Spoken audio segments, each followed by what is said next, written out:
To buy or not to buy is the question. To do it now or not now is another one. We'll explain why as we explore.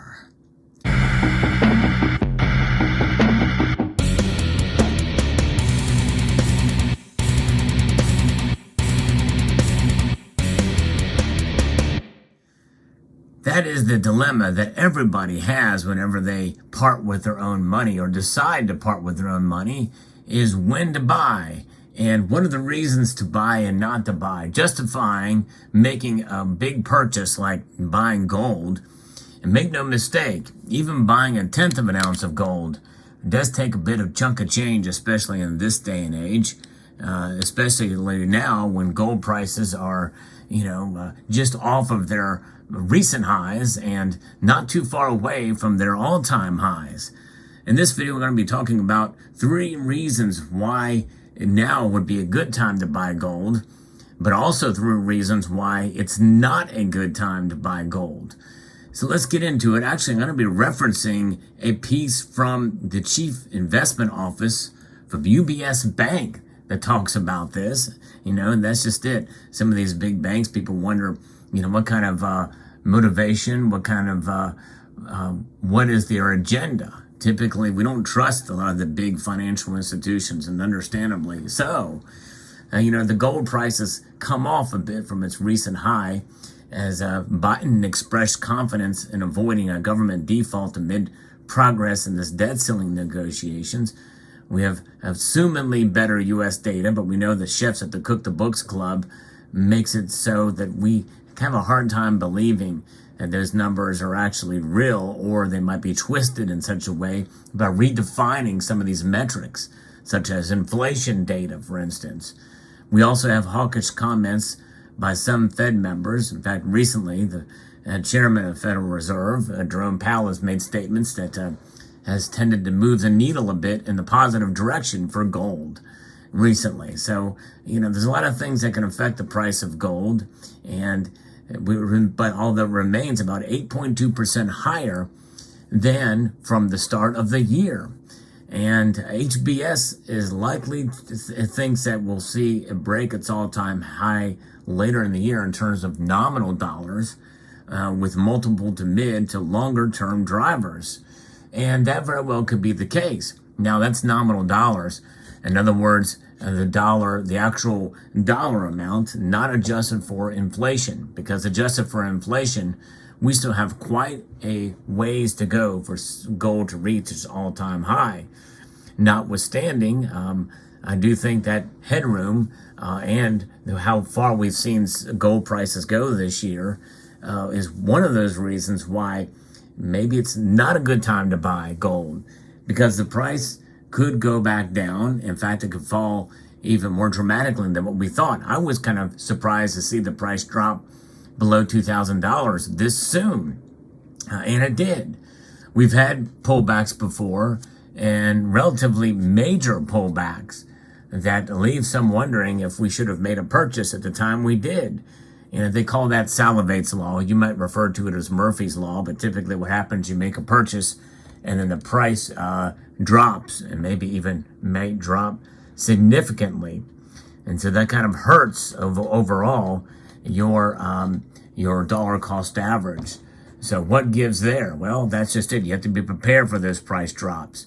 I'm of the mind that it's a good idea to accumulate gold and silver. Really, no matter the circumstance and situation, you may buy a little bit less than what you would if the price is lower. But nonetheless, the fact that you're accumulating, you're doing it at a steady pace, you're doing it in a rational manner, keeping in mind, first and foremost, your budget and what you can afford. It's really the bottom line. We don't know what the day is going to bring. We don't know what the year is going to bring in terms of gold and silver prices by extension. But nonetheless, with the prices climbing up dramatically, that's one reason why not to buy gold right now. Some people feel it may be overvalued. Now, I don't think that's the case, but that's just my opinion. But nonetheless, that's one reason why not to buy. But here's another reason to buy, according to HBS, and I agree with this, that central bank demand should remain robust. we saw last year, it was the 13th consecutive year of net gold purchases by global central banks and the highest level of annual demand on record dating back to 1950. In fact, at 1,078 metric tons in 2022, central banks buying of gold more than doubled from 450 metric tons in 2021. Based off the first quarter of this year's data from the World Gold Council, central banks are on track to buy around 700 metric tons of gold this year, much higher than the average since 2010 of below 500 metric tons. HBS thinks that the trend of central banks buying is likely to continue amid heightened geopolitical risk and elevated inflation. In fact, the U.S. decision to freeze Russian foreign exchange reserves in the aftermath of the war in Ukraine may have led to a long-term impact on the behavior of central banks. And you know what they say, you've heard me say it. I have a video entitled, as such, to be your own central bank. Don't necessarily do what they say, but do what they do. If they're acquiring gold and they don't really care what the price is and they're continuing to accumulate, well, it might not be a bad idea for us as well too, which is a good reason to do it now. But you may just have to buy less now, and you may have to just, worry about your budget and save up, because it is tough to save up for a full ounce of gold, even though I've encouraged folks to do that, to practice fiscal discipline, because you get the lowest premiums when you save up to do that. In fact, if by the time when I made that video to now, you probably could have saved up a good chunk of change and may have been able to pull that trigger at this dip. Strategic buying is paramount and important. Of course, no one knows the future, exactly where these prices will go, but notwithstanding, they have proven themselves to react to the markets, and gold has dropped now and has become more reasonable, or much more affordable now than it was even just a week or so ago. So that's a good reason. That's number one reason to buy gold. The number two would be the U.S. dollar weakness, this broad U.S. dollar weakness around the world. And even though we're seeing the strength of the dollar really high, there's something to be said about the weakness compared to around the world. The Fed having signaled a pause in its current tightening cycle after 500 basis points of rate hikes over the past 14 months, other major central banks, meanwhile, remain on track to do more to fight inflation, with European Central Bank President Christine Lagarde saying there was more ground to cover. We believe the reduction in U.S. yield carry will continue to weigh on the greenback. Gold has historically performed well when the U.S. dollar softens due to their strong negative correlation, and we see another round of dollar weakness over the next 6 to 12 months. So there's only so long that the dollar can remain high, the dollar strength. And many people feel that the dollar itself and its strength is overvalued right now, which means that it's going to be a matter of time before we start to see gold rise and elevate compared to the dollar. We'll see how that plays out, which means that now might be a good time to buy. Conversely, and reason number two not to buy gold is directly related to this, and that is if the Federal Reserve does raise rates again. And right now it's hard to really tell what they're going to do. I was of the mind that they may start to pause and maybe pause for the rest of the year, and that could cause gold to go up higher. But if they do decide to raise rates again, it may be a good time not to buy right now and to wait it out, because if there is any kind of signal that they are going to raise rates, that's probably going to hurt gold and silver, because it means the Fed is going to be more hawkish and aggressive to fight inflation. So there's a good reason to wait in that sense as well. Number three reason to buy gold is rising U.S. recession risk may prompt safe haven flows. In other words, fear of recession. We've seen that with the recent increase in gold and to some extent silver's price too. But while U.S. retail sales in April rebounded from 2 months of declines and new home starts rose last month, falling building permits signal a slower pace of construction ahead. Although we've heard that for quite some time too.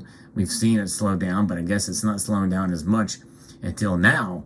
Overall, recent data coming out of the U.S. showed the country's growth is slowing, with weaker than expected first quarter GDP, 6 consecutive months of contracting manufacturing activity, and the weakest consumer sentiment since November. Tighter credit conditions, evidenced by the Fed's latest senior loan officer opinion survey, are also likely to weigh on growth and corporate profits. Notwithstanding, also employment data is mixed. We keep hearing about a good positive economic or employment numbers being reported by the Bureau of Labor and Statistics. However, we also keep hearing about this company and that big company laying off tens of thousands of jobs here and tens of thousands of jobs there. So how do you reconcile both of them? I don't know. Ask the chefs at the Cook the Books Club. We'll see what they say about it. But nonetheless, signals that we could be in for recession if we're not already in one now, which means that even though during a recession, many times gold kind of languishes during the time. It doesn't necessarily dip a whole lot, but it could dip some as people try to move to the safety of the dollar, which really doesn't make sense. But it doesn't do like silver does. Silver will likely fall much more dramatically during a recession. But as we near the end of it and we start to move out of it, or people start to react in the marketplace out of fear, that could weigh positively on gold's price, which means that may be a condition that we should see gold go higher. In fact, UBS's prediction here is that gold's relative performance versus the S&P improved significance during U.S. recessions, and they see gold hitting $2,100 an ounce by the year's end and $2,200 an ounce by March of 2024. They retain their most preferring rating on gold alongside their positive stance on broad commodities. They think gold should remain a hedge within a portfolio context. Their analysis showing that around mid-single-digit percentage allocation to gold in a balanced dollar-based portfolio should have improved risk-adjusted returns and lessen drawdowns over the recent decades. You know, that is a very, very, I guess you would say, sound advice. We're talking single-digit percentage allocation to gold. In other words, have very few eggs of gold in the basket, and be very cautious in approaching. And I would say generally that's true. You don't want to put all of your eggs in one basket. I personally am more definitely geared more towards precious metals, but you know, I would not say that you should follow my example per se. You have to base your decisions on your own budget. But nonetheless, that is the third reason. If there's a risk of recession and we see safe haven flows, part of that flow will come to gold. And they're recommending to allocate some to gold as a good idea to buy right now. But what is the third reason not to buy gold right now? The third reason why to buy gold right now is not associated with any of that I've talked about here in terms of these 3 points by UBS, and that is your budget. In fact, that's one reason why I'm not buying gold right now. I'm tapped out. You may be tapped out too. In fact, you may have your golden envelope. I've talked about that to save up for an ounce of gold. And you may have cash in it. And here it is, the golden envelope. And you put that cash in there and you save up for it. And you know, you're going to be diligent and financially and fiscally responsible, and just keep that cash in there and hold on. Sometimes it's good to be patient. If you can't afford to buy gold, do not do it. That's really the bottom line, no matter what. And you know, I many times I do make a lot of videos, and sometimes I talk and discuss the nuance of things in videos, and I want to make it abundantly clear for sure that no matter what you hear about what's going on, because there's a lot of scary things going on in the marketplace. There's a lot of scary things going on geopolitically, and all these other factors that could, where the answer may seem to be gold. But it does not make sense if you're in your personal portfolio to enrich the banks with higher interest rates by buying on a credit card and not paying it off before the interest occurs. It does not make sense for you to go into debt, because who are you indebted to? The very institutions that we proclaim to be against and what they're doing and what their motivations are. So it's a fool's errand to buy gold right now if you can't afford to do so. Appreciate the gold that you do have.